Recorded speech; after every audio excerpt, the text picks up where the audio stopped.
नमस्कार। खबर उत्तर प्रदेश में आप सभी का स्वागत है। मैं हूं आपके साथ गरिमा वाजपेयी। खबरों में आगे बढ़ेंगे उससे पहले एक नजर आज की सुर्खियों पर डालते हैं। मोदी के मन की बात का 120वां एपिसोड। पीएम ने हिंदू नववर्ष की शुभकामनाएं दी। गर्मी की छुट्टियों के लिए बच्चों को टास्क दिया। चैत्र नवरात्रि की हुई शुरुआत। देश भर में मंदिरों में भक्तों की भारी भीड़। सुबह से ही मंदिरों में पूजा अर्चना जारी। गली गली गूंज रहे माता रानी के जयकारे। नवरात्रों में धार्मिक स्थलों के पास नहीं बिकेगा मांस और मछली। यूपी में रामनवमी पर रहेगी पूर्णबंदी। 500 मीटर दायरे और खुले में बिक्री पर रोक। रामलला के परिसर में शुरू हुआ सूर्य तिलक का ट्रायल। सूर्य किरण प्रभु राम के मस्तक पर लाने की तैयारी। 6 अप्रैल को सूर्य किरण लाने की व्यवस्था कर रहे वैज्ञानिक। यूपी में 10 लाख मुस्लिम परिवारों को सौगातें मोदी किट। फिर भी भाजपा को मुस्लिम वोट मिलना मुश्किल। संभल जैसे टकराव भी नहीं थमेंगे। मुख्तार अंसारी के शूटर को एसटीएफ ने किया ढेर। एनकाउंटर में 25 राउंड फायरिंग। डीएसपी शाही को भी गोली लगी। झारखंड में छिपा था। आप देख रहे हैं के न्यूज, खबरों का सारथी। खबरों में आगे बढ़ेंगे उससे पहले सीधा आपको लखनऊ लेकर चलते हैं। आप सांसद संजय सिंह प्रेस कॉन्फ्रेंस में क्या कह रहे हैं सुन लेते हैं।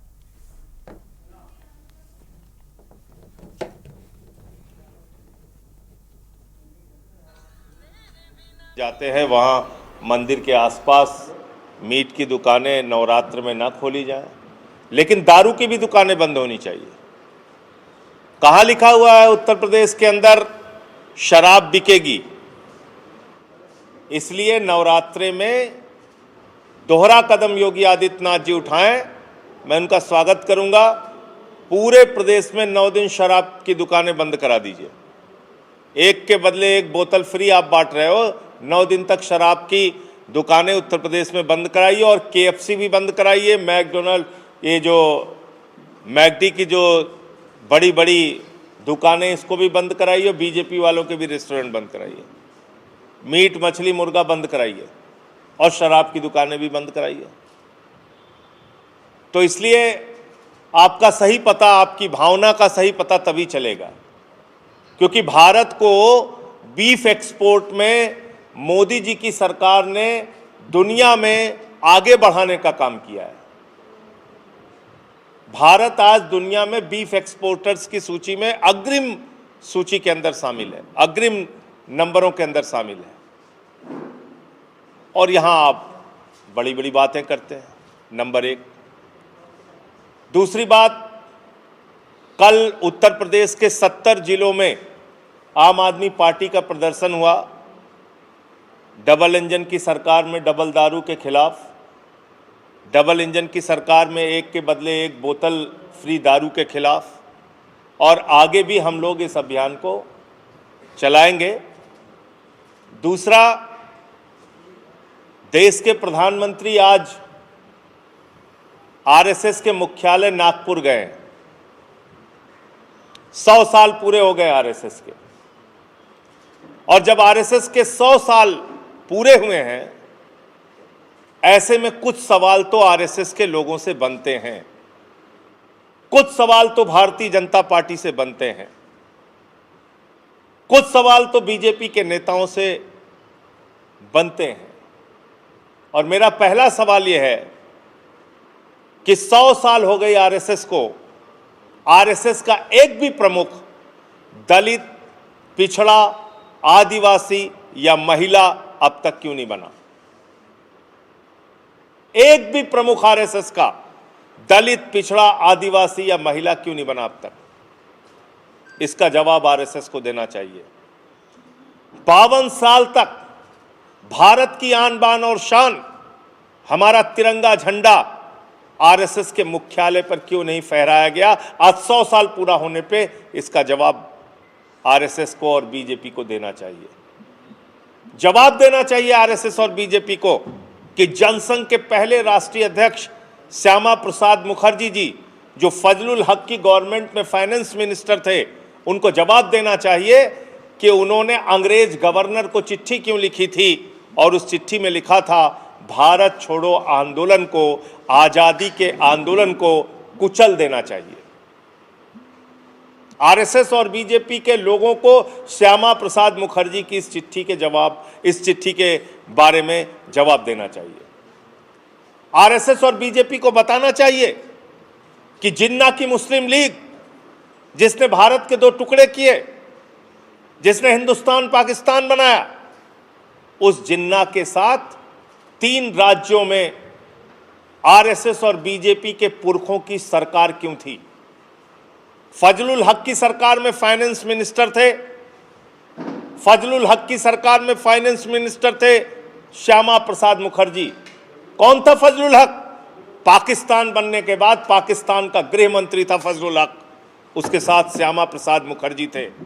सिंध प्रांत में आरएसएस और बीजेपी के पुरखे मुस्लिम लीग के साथ सरकार में थे। नॉर्थ वेस्ट फ्रंटियर में आरएसएस और बीजेपी के पुरखे मुस्लिम लीग के साथ सरकार में थे। तो क्यों थे, इसका जवाब उनको देना चाहिए। और इतना ही नहीं,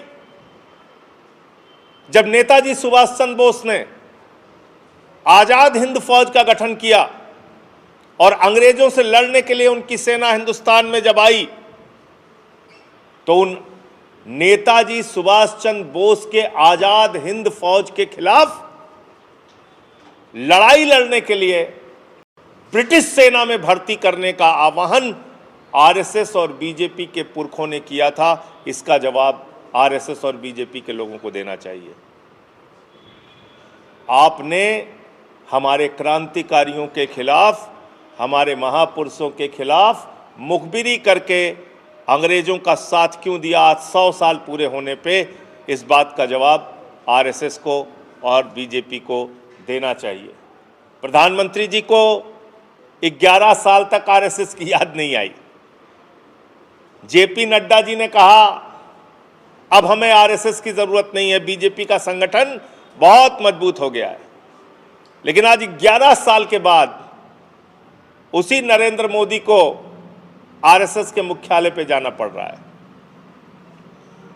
तो नरेंद्र मोदी से भी ये सारे सवाल बनते हैं और आरएसएस से भी ये सारे सवाल बनते हैं। इसका जवाब उनको देना चाहिए। इसके अलावा अभी वक्फ बिल की चर्चा हो रही है।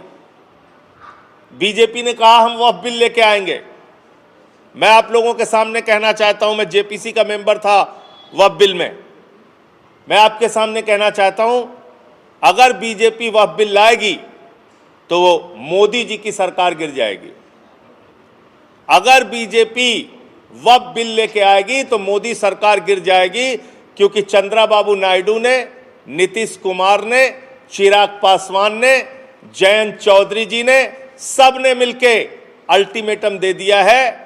और क्यों दिया है? क्योंकि इनकी जमीन अपनी खिसकने लगी है। इनको लगने लगा है कि हमारा जनाधार खिसक जाएगा। वो चाहे नायडू जी हो, चाहे नीतीश जी हो, चाहे चिराग जी हो, चाहे जयंत जी हो, इनको सबको लगने लगा है कि हमारा तो मामला गड़बड़ हो जाएगा। इसलिए ये वक्फ बिल अगर मोदी सरकार लेके आई तो मोदी की सरकार गिर जाएगी। उनसे ये सारे लोग समर्थन वापस लेंगे, ये मैं कहना चाहता हूं। और वक्फ बिल के जो प्रावधान हैं उसकी मोटी मोटी बात आपके सामने रखना चाहता हूं। बार बार सच्चर कमेटी का जिक्र होता है। कहा जाता है कि सच्चर कमेटी की रिपोर्ट में लिखा है कि अगर वक्फ की संपत्तियों का सही सदुपयोग हो तो 12,000 करोड़ की आमदनी हो सकती है। तो मैंने कहा इसमें ज़्यादा मेहनत करने की ज़रूरत नहीं, एक नीरव मोदी को पकड़ के लाओ, 20,000 करोड़ वसूलो उससे, 12,000 करोड़ वक्फ को दे दो, 8,000 करोड़ रुपए अपने पास रखो। और आमदनी कैसे हो सकती है? वक्फ की जमीनों में मस्जिदें हैं, तो क्या ईसा की नमाज के लिए, जोहर की नमाज के लिए, मगरिब की नमाज के लिए टिकट लगाया जाएगा मस्जिदों में?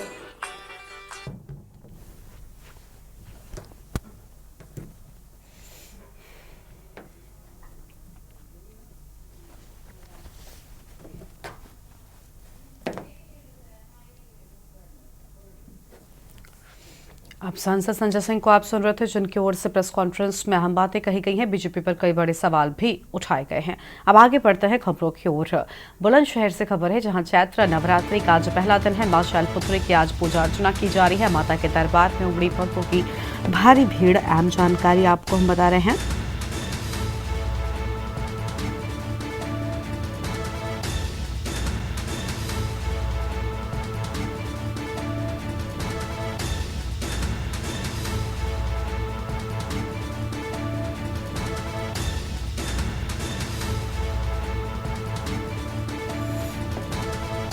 सिविल ड्रेस में भी पुलिसकर्मियों की तैनाती की गई है। बड़ी जानकारी आपको हम बता रहे हैं। प्राचीन मां बेलोन देवी मंदिर में भक्तों का तांता लगा हुआ है। डिबाई तहसील क्षेत्र में मां बेलोन देवी मंदिर में भक्तों की भारी भीड़ नजर आ रही है। बुलंदशहर से खबर, चैत्र नवरात्रि का आज पहला दिन। मां शैलपुत्री की आज की जा रही है पूजा अर्चना। माता के दरबार में भक्तों की भारी भीड़ उमड़ी हुई है।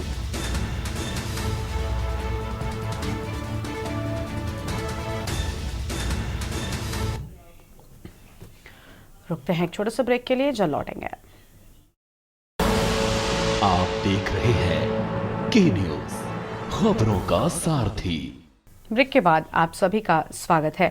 आगे बढ़ते हैं खबरों की ओर और अगली बड़ी खबर का रुख कर लेते हैं। अगली बड़ी जानकारी बांदा से आपको हम बताएंगे, जहां नवरात्रि के चलते मंदिरों में भारी भीड़ नजर आ रही है। भक्तों का तांता लगा हुआ है। नंगे पैर लगातार भक्त मंदिर पहुंच रहे हैं। बड़ी खबर आपको हम बता रहे हैं, बांदा में नवरात्रि के मौके पर भारी भीड़। काली मंदिर, महेश्वरी देवी मंदिर में महिलाओं की भारी भीड़ देखने को मिल रही है। मंदिरों में भारी भीड़ है, बाहर जाम भी देखने को मिला। सुरक्षा के पुख्ता इंतजाम है। सीएम योगी के सख्त निर्देश भी सामने आए हैं, जहां मंदिरों से 500 मीटर में मांस की दुकानें बंद व नवरात्रि व ईद के चलते सुरक्षा व्यवस्था कड़ी किए जाने की बात सामने आई है।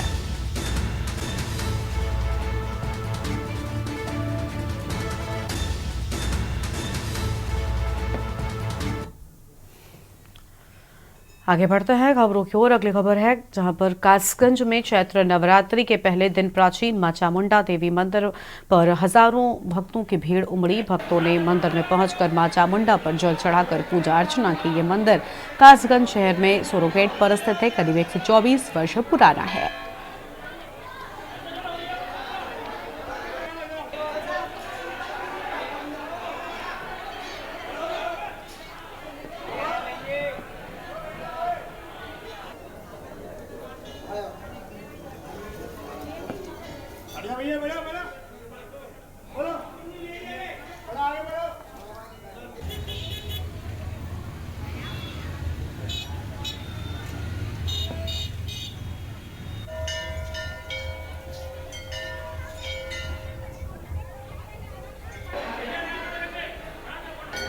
से चैत्र नवरात्रि का प्रारंभ हो चुका है।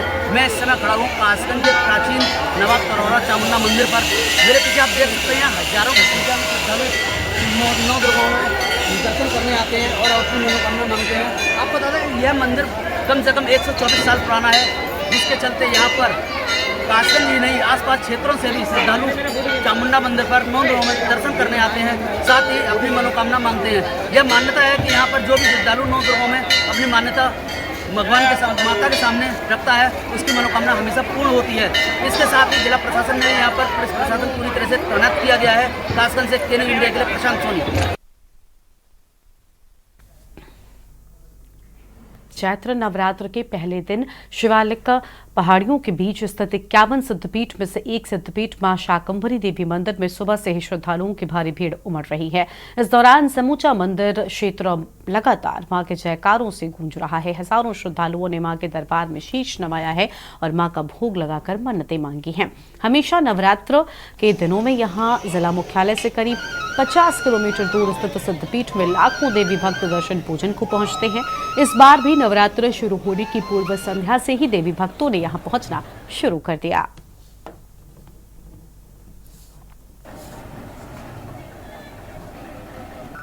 बहुत भीड़ है और हम सुबह 3 बजे यहाँ पर आ गए थे और भीड़ का आलम आप देखिए, भीड़ भी बहुत ज्यादा है और माता रानी के दर्शन करके और बहुत अच्छा लगा।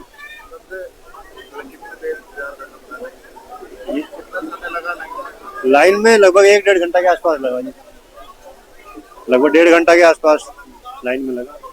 सिद्धपीठ मां शाकंभरी देवी में वासंतिक नवरात्र का मेला शुरू हो गया है और नवरात्र भी शुरू हो गया है। यहाँ पश्चिमी उत्तर प्रदेश, हरियाणा, पंजाब, अब तो पूरे भारत से यहाँ श्रद्धालु आते हैं। जो भी माँ के दरबार में यहाँ श्रद्धालु आते हैं उनकी मनोकामना पूर्ण होती है। इस नवरात्र के पावन पर्व पर मेरी सभी श्रद्धालुओं को मंगल कामना। मेरा नाम मनीष भट्ट है जी। मान्यता ये है जी कि बाबा भोलादेव का मंदिर है और भैरव का स्वरूप है ये। तो माता का वरदान है बाबा भैरव भोरादेव को कि जो भी श्रद्धालु आएगा सर्वप्रथम आपके दर्शन करेगा, तत्पश्चात माता के दर्शन सफल होंगे। लोग जो है काफ़ी दूर से आते हैं, काफ़ी मान्यता है क्योंकि ये 3 राष्ट्रों की जो है 3 राज्यों की कुल देवी है, हिमाचल प्रदेश, यूपी और आपका हरियाणा मुख्यतः। बाकी देहरादून उत्तराखंड से भी आते हैं, दिल्ली से भी आते हैं। तो अब ये है 30 तारीख से जो है नवरात्रि शुरू हो रहे माता के। काफ़ी भीड़ भाड़ रहता है, 15 दिन तक मेला रहता है यहाँ पे माता का दर्शन।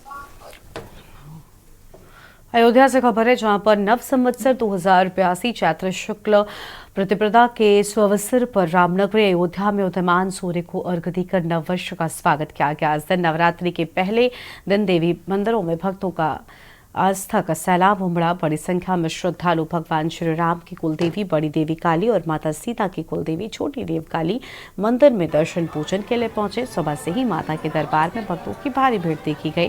पहले दिन मां शैलपुत्री के स्वरूप का दर्शन कर भक्तों ने माता की पूजा अर्चना की है।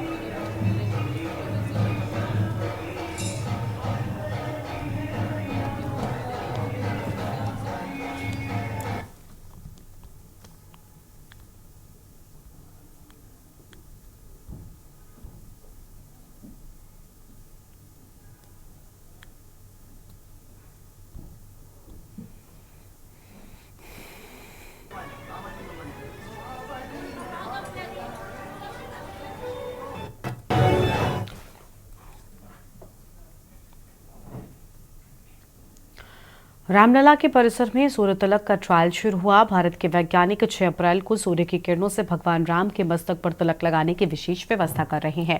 पिछले साल अस्थायी तौर पर रामलला का सूर्य तिलक किया गया था, लेकिन अब वैज्ञानिक मंदिर के पूर्ण होने के बाद अस्थायी व्यवस्था कर रहे हैं।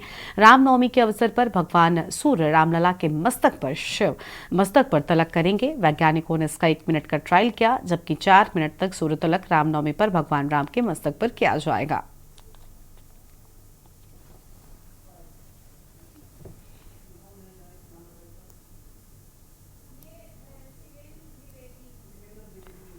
और शिवेंद्र द्विवेदी हमारे साथ में इसी खबर पर बातचीत के लिए जुड़ चुके हैं। शिवेंद्र, रामनवमी के मौके पर रामलला के मस्तक पर सूर्य तिलक किया जाएगा और उसको लेकर अभी ट्रायल शुरू कर दिया गया है। आज क्या जानकारी है ट्रायल को लेकर? सफलतापूर्वक ये ट्रायल हो सका?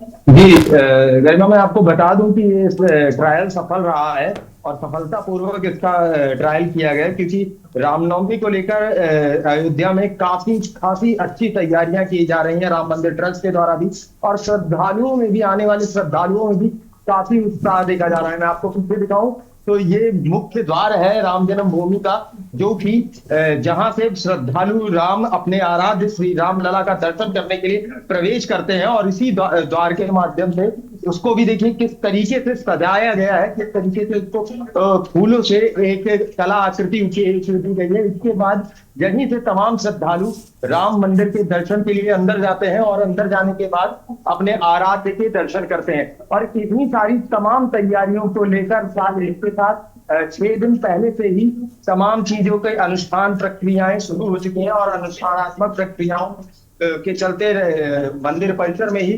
प्रसिद्ध कथावाचक अतुल जी के द्वारा राम कथा का भी उद्बोधन किया जा रहा है, और वो कथा का जो समय है वो करीब 2 बजे से लेकर 4 बजे तक होगा, और वो राम मंदिर के परिसर में ही होगा।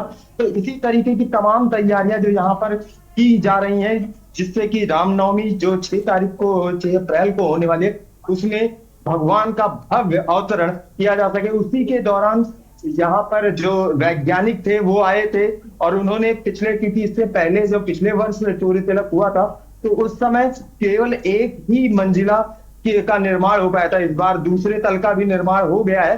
तो दूसरे तल के निर्माण के बाद क्या अगर कोई असुविधा थी तो उसके लिए एक ट्रायल होना था कि अगर सूर्य तिलक में किसी भी तरीके की परेशानी ना हो। और इस सूर्य तिलक का क्योंकि प्रसारण भी दूरदर्शन से होना है, तो इन सब चीजों का प्रसारण लाइव दूरदर्शन पे रहेगा, जिससे दर्शक आराम से घर बैठे इसका दर्शन कर सकेंगे। तो उसी के दरमियान यहाँ पर सूर्य तिलक का ट्रायल किया गया, और सूर्य तिलक का ट्रायल करने के बाद वो ट्रायल रहा है, और 6 तारीख को पुनः फिर से 4 मिनट के लिए सूर्य तिलक किया जाएगा। बहुत शुक्रिया गरिमा। आपका शिवेंद्र हमारे साथ जुड़ने के लिए और अहम जानकारी के लिए। तो ये बड़ी खबर आपको बता दें, जहां पर रामलला के मस्तक पर सूर्य तिलक का ट्रायल शुरू